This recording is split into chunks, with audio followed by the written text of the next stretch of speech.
amiga. Amiga. Estamos las dos. Puedes empezar la exposición.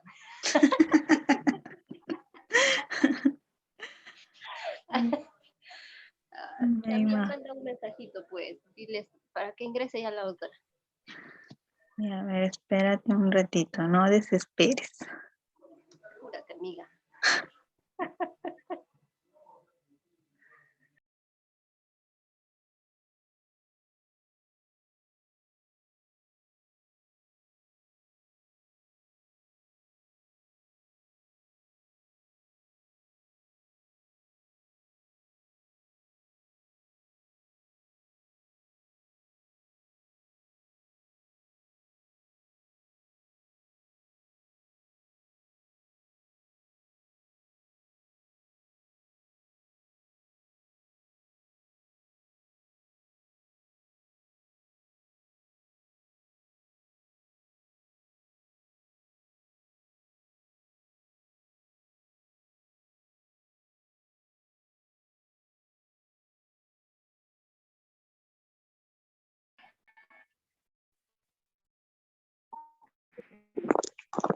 Hola. Doctora, buenas noches. Hola, Aurea, ¿qué tal? ¿Cómo estás? ¿Cómo estamos? Bien, doctora. ¿Ya? ¿Empezamos? Sí, vamos a Sí, empezar. doctorita. Ya, perfecto.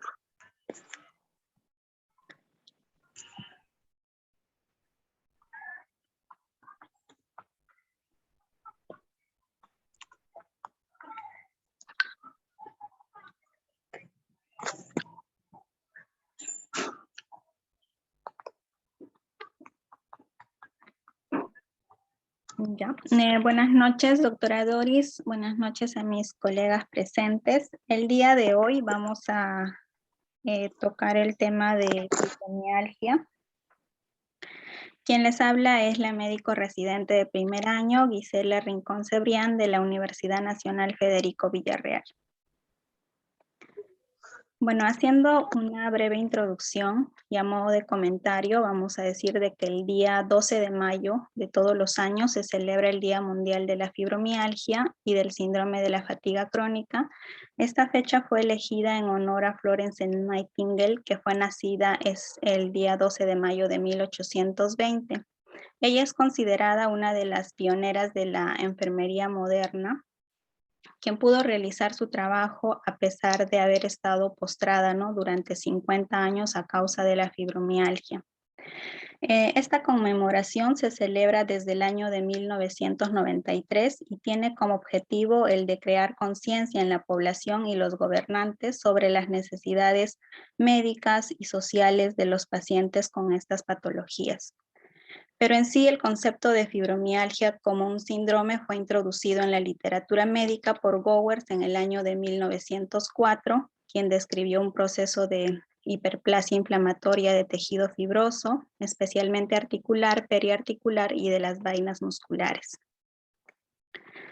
Esta enfermedad se define como un síndrome que no es prevenible debido a su etiología desconocida. Se caracteriza fundamentalmente por el padecimiento de dolor musculoesquelético crónico durante al menos 3 meses. Es un dolor generalizado de intensidad variable que va a afectar tanto miembros superiores como inferiores, el raquis, y también se asocia a otras manifestaciones, ¿no?, como fatiga, alteraciones del sueño, entre otras. La fibromialgia fue reconocida como una enfermedad por la Organización Mundial de la Salud en el año de 1992, cuando se la calificó como una patología reumatológica. En cuanto a la epidemiología, se dice que a nivel mundial la prevalencia de fibromialgia oscila entre el 0.5% al 5%. En España nos dicen que puede tener una prevalencia de 3.7% con una tasa de incidencia de 5,39 casos por cada 1.000 habitantes al año. En Estados Unidos, aproximadamente entre 6 a 10 millones de personas sufren de esta enfermedad. Y en el Perú, en algunos estudios que se pudo realizar, nos dicen que la prevalencia de esta enfermedad varía entre el 6% y el 10%. Se puede presentar a cualquier edad, pero tiene mayor impacto entre los 25 y 50 años. Otros textos nos dicen que es entre los 20 y 60 años, pero más o menos es en el rango, ¿no? Y en cuanto a la patología en los niños, es desconocida, pero sí se ha descrito algunos casos de fibromialgia juvenil entre los 13 y 15 años y se vio que era más frecuente en niñas también. Hay algunos factores de riesgo, ¿no? Por ejemplo, el hecho de ser mujer. Se dice que este grupo se ve mayormente afectado en una proporción aproximada de 9 mujeres por cada varón. También nos dicen que puede haber una agregación familiar. Se ha detectado una frecuencia significativa en familiares de primer grado. Y también la presencia de algunas comorbilidades, ¿no? Es decir, la presencia de otros síndromes de dolor, como pueden ser cefalea crónica, dolor miofacial, dolor lumbar crónico, entre otros. Se han planteado también como factores de riesgo para desarrollar la fibromialgia, siempre con una congregación familiar adicional, ¿no? También nos hablan del estrés emocional. En realidad, frente a este se tiene resultados contradictorios, ¿no? Sobre la posible influencia de los trastornos emocionales, ya sean actuales o pasados, o asimismo los eventos emocionales traumáticos como factores de riesgo o como desencadenantes en el desarrollo o en el empeoramiento de la fibromialgia. Uno de los estudios más destacados se realizó en 12,000 personas y se concluyó que el trastorno depresivo mayor activo era 3 veces superior en pacientes con fibromialgia. También se observó que el riesgo de tener antecedentes de trastorno de ansiedad, trastorno obsesivo compulsivo o estrés postraumático era 5 veces superior en personas con fibromialgia. También se ha asociado la enfermedad a personas con un nivel socioeconómico y educacional bajo, asimismo a personas que fueron o que sufrieron de abuso sexual o de abuso físico. Es así que la fibromialgia puede convertirse en una condición que va a perdurar a través del tiempo hasta el punto de desarrollar algún grado de discapacidad en la persona, ¿no? En cuanto a la fisiopatología, lo que tenemos son teorías, ¿no? Porque en realidad la etiología de la fibromialgia no está completamente clara. Nos dicen que hay un consenso en que el procesamiento del dolor estaría alterado y esta sería la principal causa de la patogenia. También nos dicen que podría haber alteraciones neuroendocrinas, disautonómicas, neurosensoriales que estarían presentes en las personas con predisposición genética. También nos hablan de que podría haber una gran variedad de estresores medioambientales que podrían ser factores predisponentes, ¿no? Al desencadenar los síntomas de la fibromialgia. También nos dicen que podría haber factores traumáticos, físicos, infecciones como por ejemplo la hepatitis C, el parvovirus B19, trauma emocional, estrés persistente o trastornos del sueño que podrían actuar como eventos gatillantes para desencadenar lo que son los síntomas de la enfermedad. Nos hablan de la disfunción neuroendocrina, nos dicen que lo que se va a presentar aquí es una disfunción en el eje hipotálamo hipoficiario adrenal.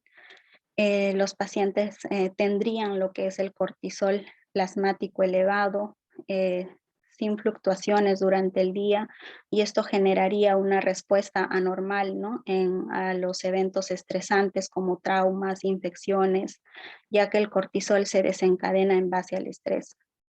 En otras palabras, el cuerpo al estar bajo mucho estrés generaría niveles altos de cortisol, lo cual haría que no cumpla con su ciclo circadiano durante el día y esto traería pues alteraciones como inhibición en el sistema inmune, inhibición en la reproducción, alteraciones de la fertilidad, alteraciones del comportamiento, ya que se ha visto que están vinculados también con el sueño. Y si nos damos cuenta, pues todo lo antes mencionado son características o síntomas, ¿no? De una fibromialgia. Se ha encontrado también que podría haber alteración de la hormona tiroidea, de la hormona de crecimiento.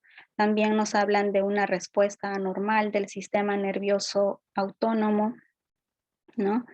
a diferentes estímulos, lo que podría generar pues menor tolerancia al frío, que haya una diferencia entre la temperatura central y periférica, llevándonos a lo que son fenómenos disautonómicos.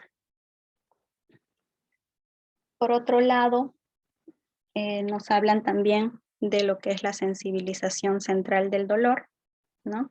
Para hablar de esto debemos hablar primero de lo que es la fisiopatología del dolor.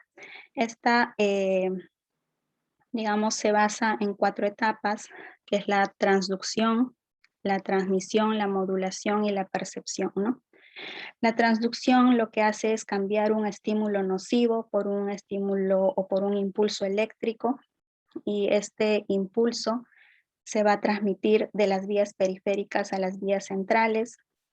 Entre ese proceso, ¿no?, de transducción y transmisión se va a producir lo que es la modulación. Y esta modulación se va a dar por 2 neurotransmisores principalmente, que son la serotonina y la noradrenalina. Lo que hacen estos es inhibir el dolor y hacen que esa sensación llegue a la corteza como una percepción adecuada o normal. Según esta teoría, ¿no?, de sensibilización central del dolor, estos 2 neurotransmisores estarían disminuidos o alterados, ¿no? Y harían que lo que generarían es que cualquier estímulo poco doloroso se sienta o se perciba como un estímulo muy doloroso. Es decir, que habría un aumento de neurotransmisores excitatorios y disminución de neurotransmisores inhibitorios, ¿no?, lo que generaría la alodinia y la hiperalgesia.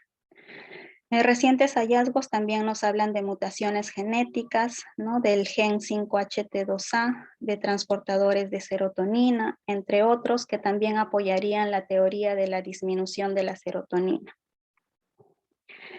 También nos hablan de hallazgos que sugerirían que los estímulos nocivos podrían producir cambios neuroplásticos que llevarían a un estado córtico-límbico, provocando lo que es el dolor característico de esta enfermedad, ¿no? Por otro lado, también nos dicen que la modificación en la estructura del sueño podría tener un papel en el origen de la fibromialgia. Se ha demostrado, dice, según estudios encefalográficos, que estos pacientes presentarían intrusión en lo que se denominaría el sueño de onda lenta y que afectaría la fase 4 del sueño, ¿no?, que vendría a ser el sueño profundo. Y esta fase es fundamental para la función normal del sistema nervioso, ya que en esta fase se restablece algunos procesos neuroquímicos. Entrando a la clínica, nos dicen que la principal característica de la fibromialgia es la condición de dolor crónico multifocal que se va a presentar con alodinia o hiperalgesia generalizada. Esto es lo que va a distinguir a la fibromialgia de otras condiciones de dolor musculoesquelético. Dentro de las manifestaciones cardinales tenemos al trastorno del sueño, ¿no?, que se va a manifestar como insomnio, despertares frecuentes, sueño no reparador. Tenemos también el dolor, como dijimos, ¿no?, un dolor generalizado que va a ir de la cabeza a los pies y que va a ser descrito en términos de dolor neuropático, ¿no? Quizás un dolor tipo quemazón, tipo punzada, con parestesias. Va a haber fatiga, que puede ser fatiga física, fatiga mental. Y por otro lado tenemos otros síntomas también, ¿no?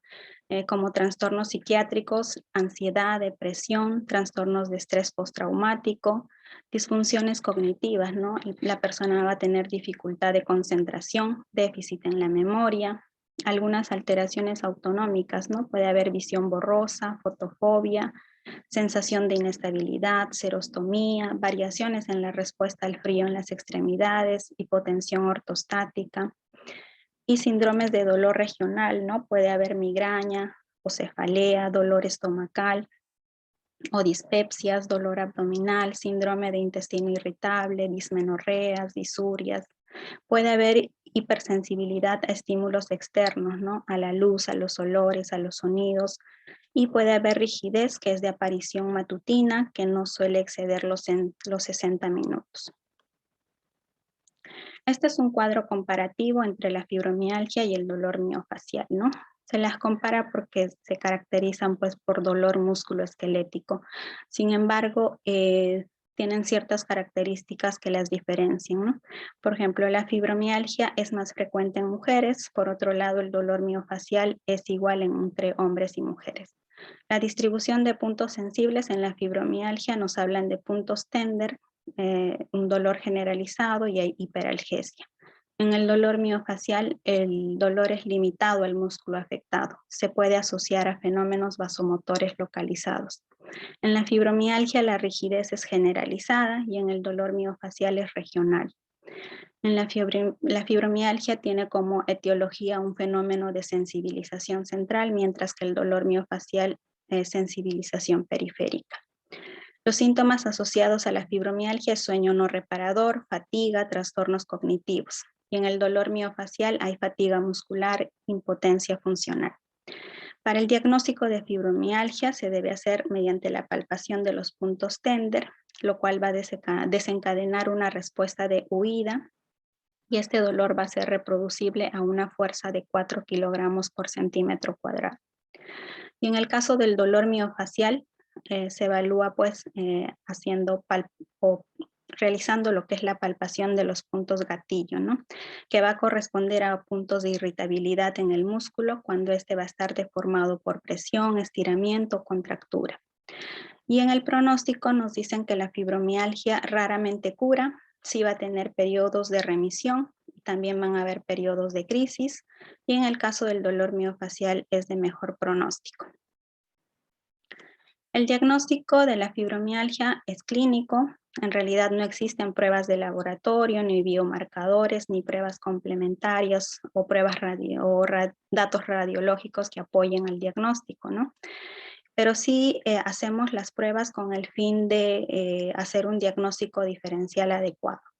Podemos solicitar hemograma completo, velocidad de sedimentación, factor reumatoide, anticuerpos antinucleares, TSH, T3, T4, PCR, pruebas de función renal, pruebas de función hepática, radiografías, entre otros.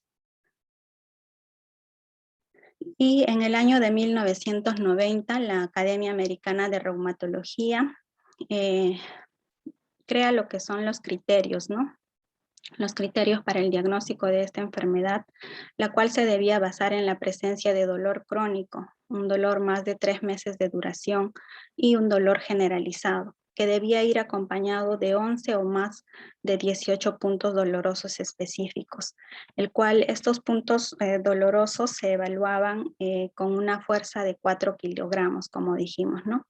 Y para que el punto sea sensible, se consideraba pues como positivo cuando el paciente señalaba que la palpación fue dolorosa.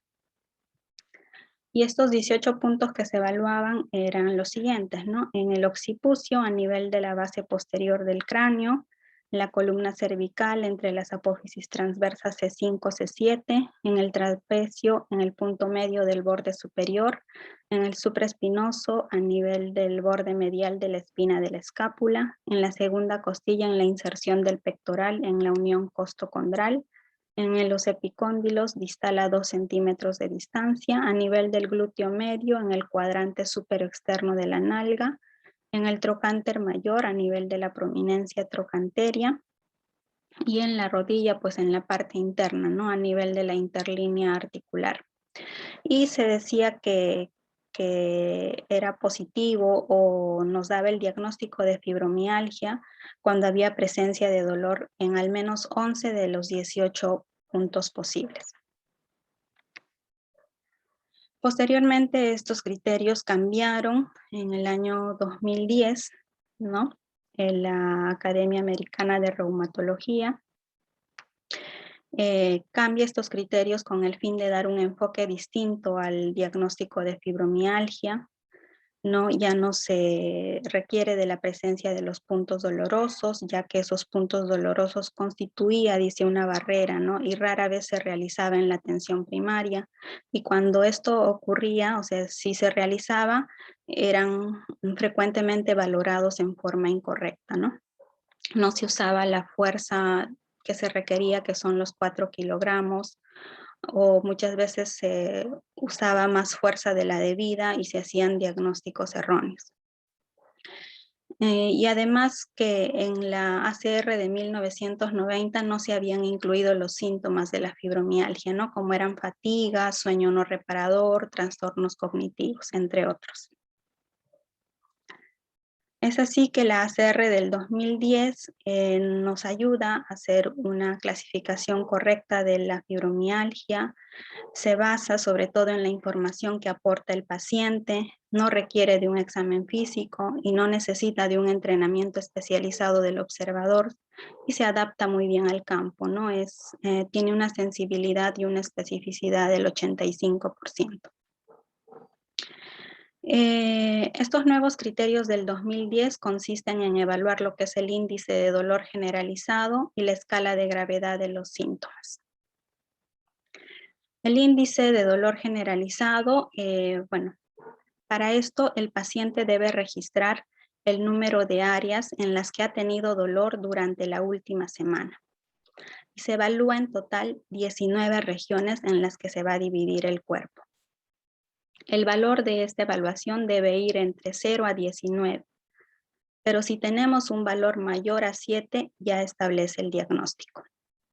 Entonces, las áreas o regiones que se evalúan son cintura escapular izquierda, derecha, el brazo superior izquierdo y derecho, el brazo inferior izquierdo y derecho, la nalga izquierda y derecha, la pierna superior izquierda y derecha, la pierna inferior izquierda y derecha, la mandíbula izquierda, mandíbula derecha, el pecho o el tórax, el abdomen, el cuello, la espalda superior y la espalda inferior. Después también evaluamos lo que es la gravedad, el índice de gravedad de los síntomas o la escala de gravedad de los síntomas. Esta se evalúa en dos partes. La primera parte se usa para cada uno de los 3 síntomas principales de la fibromialgia, que es la fatiga, sueño no reparador y los síntomas cognitivos. El paciente debe elegir el nivel de gravedad durante la última semana en una escala de 0 a 3.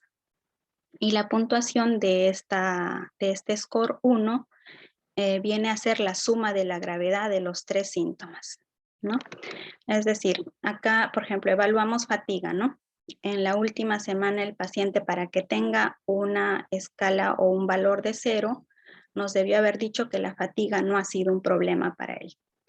Tiene un valor de 1 si la fatiga fue leve y se presentó de manera ocasional en la última semana. Tiene un valor de 2 si fue moderado, ¿no? O sea, estuvo presente casi siempre durante la última semana. Y tiene un valor de 3 cuando en la última semana fue persistente y el paciente tuvo grandes problemas, ¿no? Y lo mismo hacemos con el sueño no reparador, con los trastornos no cognitivos. Entonces, si tenemos 3 en fatiga, 3 en sueño no reparador, 3 en trastornos cognitivos, hacemos un total de 9. Es por eso que esta parte 1, el puntaje va a oscilar entre 0 a 9. ¿Ya? Y en la parte 2, en el score 2, lo que hace es medir el grado de los síntomas somáticos en general. En total, el ACR del 2010 evaluaba 40 síntomas. ¿Ya? Pero para que el paciente tenga una puntuación de 0, nos debió haber dicho que no tenía ningún síntoma. Para que tenga una puntuación de 1, debía haber tenido entre 1 a 10 síntomas. Y una puntuación de 2, entre 11 a 24 síntomas. Y una puntuación de 3 cuando tenía de 25 a más síntomas. ¿Ya? Entonces, lo que se hacía después era sumar, ¿no? El score 1 con el score 2. Y la puntuación final oscilaba entre 0 a 12, es decir, 9 del score 1 y 3 del score 2, ¿no? Un total de 12.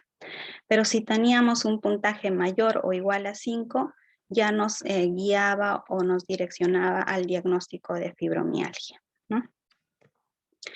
Entonces, se considera, dice que un paciente cumple con los criterios de la ACR 2010 si reúne las 3 condiciones siguientes.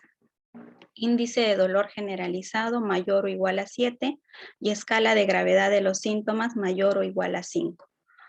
O por otro lado, si no se cumple con eso, podría ser que el índice de dolor generalizado esté entre 3 a 6 y la gravedad de los síntomas mayor o igual a 9. Otra de las condiciones era que los síntomas se hayan presentado con la misma intensidad durante al menos 3 meses. Y por último, que el paciente no padezca de otra patología que pueda explicar la presencia de dolor. Después tenemos los criterios del 2016. Ya, en estos criterios nos dicen que para diagnosticar la fibromialgia es necesario cumplir las siguientes 3 condiciones. Son similares a las del 2010.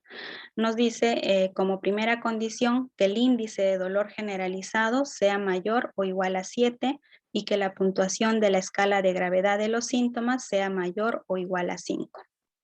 No se cumple con eso, también se podría pedir entonces que el índice de dolor generalizado esté entre 4 y 6 y que la escala de gravedad de los síntomas sea mayor o igual a 9. Otra de las condiciones es que el dolor sea generalizado y que esté presente en al menos 4 áreas. De las 5 áreas que se evalúan, nos dice que por lo menos el dolor esté presente en 4 áreas del cuerpo, que no debe incluir lo que es mandíbula, tórax ni abdomen. Y otra de las condiciones es que los síntomas persistan por igual a 3 meses o más de 3 meses, ¿no? Entonces, las áreas que se evalúan en el índice de dolor generalizado, como dijimos, son 5, ¿ya? Pero en cada área tenemos diferentes zonas que se van a evaluar, son aproximadamente 19 zonas que se van a evaluar, ¿ya? Entonces tenemos la primera área, por ejemplo, superior izquierda, tenemos la superior derecha, la inferior izquierda, la inferior derecha y el área axial. Por ejemplo, en el área superior izquierda evaluamos la mandíbula izquierda, el hombro izquierdo, el brazo izquierdo, el antebrazo izquierdo, ¿no? En el área superior derecha, ¿no? Lo mismo, pero direccionado a ese lado. Y en el área inferior izquierda evaluamos lo que es cadera, sobre todo lo que es glúteo o trocánter mayor, muslo izquierdo y pantorrilla izquierda. Y a nivel del área axial evaluamos lo que es cuello, espalda superior, espalda inferior, tórax y abdomen. Entonces la puntuación debe ir de 0 a 19. Y en la escala de gravedad de los síntomas se valoran los siguientes puntos. En la primera parte se valora lo que es el agravamiento de cada uno de los siguientes síntomas durante la última semana, con una escala de valoración que va de 0 al 3 y la puntuación total debe ir de 0 a 9. Se evalúa igual que en la ACR del 2010, fatiga, sueño no reparador, trastornos no cognitivos, en una escala de 0 al 3, como dijimos. 0 quiere decir que no hay trastornos, 1 cuando el trastorno ha sido poco pronunciado o leve, 2 cuando ha sido moderado, ¿no? Han sido frecuentes o de intensidad moderada. Y 3 cuando han sido graves, ¿no? Los trastornos o el síntoma ha sido muy pronunciado y persistente y molesto. Y el segundo punto nos dice que la presencia de los siguientes síntomas debe estar en los últimos 6 meses, ¿no? Y los síntomas que se evalúan son cefalea, dolor o contracción en el hipogastrio y depresión. Y a cada uno se le da una puntuación de 1. Cefalea, por ejemplo, 1 punto, dolor en hipogastrio 1 punto, depresión 1 punto y hacen un total de 3 puntos. Entonces, la suma de ambos del score 1 con el score 2 debe ser entre 0 a 12, ¿no? Tenemos 9, ¿no? Si es que fueran, digamos, si es que hubieran tenido un puntaje de 3, 3 en fatiga, 3 en sueño no reparador, 3 en trastornos cognitivos, que harían un total de 9, más los 3 de la segunda parte o el score 2, harían un total de 12 puntos, ¿no? Ahora, el diagnóstico diferencial de la fibromialgia se hace con una miopatía tiroidea, miopatía metabólica, enfermedades reumáticas, enfermedad de Lyme, neuropatías, desórdenes en el sueño, ¿no? Síndrome de dolor miofacial, ¿no? Entre otros. Y en cuanto al tratamiento, nos dicen algunos expertos, ¿no?, de que lo más recomendable es iniciar el tratamiento farmacológico lo más pronto posible, ya que generalmente los pacientes con fibromialgia son diagnosticados muchos años después, ¿no? Y en realidad los fármacos o los medicamentos no han sido autorizados o aprobados por la Agencia Europea de Medicamentos como tratamiento específico de fibromialgia. La FDA de Estados Unidos ha propuesto 3 medicamentos que vendrían a ser la duloxetina, la pregabalina y el milnacipran como tratamientos, pero como dije, estos todavía no han sido aprobados por la Agencia Europea de Medicamentos.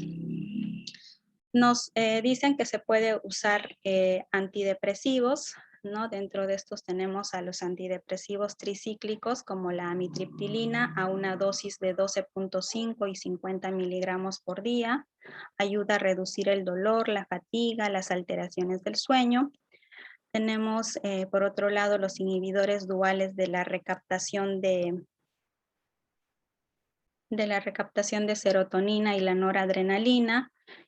Tenemos acá la duloxetina con una dosis de 60 a 120 miligramos por día que disminuye la intensidad media del dolor, así como el dolor en los puntos sensibles, mejora el sueño, el estado de ánimo. Tenemos también los inhibidores selectivos de la recaptación de serotonina, como la fluoxetina, a una dosis de 20 a 70 miligramos por día. Ayuda a controlar los síntomas dolorosos, la fatiga, la limitación funcional, los síntomas depresivos. Y tenemos la ciclobenzaprina, ¿no?, que es más considerado un relajante muscular. A una dosis de 10 a 40 miligramos por día, ayuda a controlar el dolor y mejora la calidad del sueño.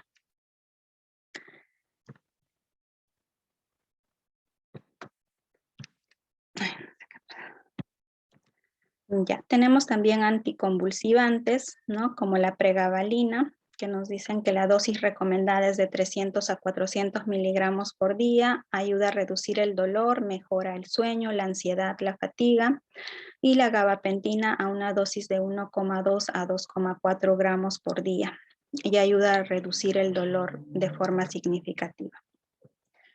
También nos hablan de los analgésicos. En realidad, el tramadol sería el único que ha mostrado utilidad en el tratamiento de fibromialgia. Esto se puede deber a la acción que tiene al bloquear la recaptación de noradrenalina y serotonina. Y por otro lado, el paracetamol tiene pocos datos clínicos sobre su utilidad en la fibromialgia. Y el ibuprofeno y el naproxeno, bueno, en realidad no han demostrado ningún tipo de eficacia en lo que es la fibromialgia. Y otros medicamentos que se encuentran en estudio son pues el pramipexol, el cannabis o los cannabinoides, ¿no? Bueno, es el texto que se ha usado para realizar la revisión y bueno, eso sería todo. Gracias. Ya, perfecto, Gisela. ¿Paramos un ratito la grabación? Sí, doctora. Ay,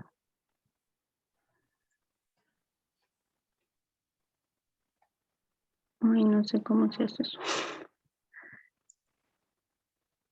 Abajito.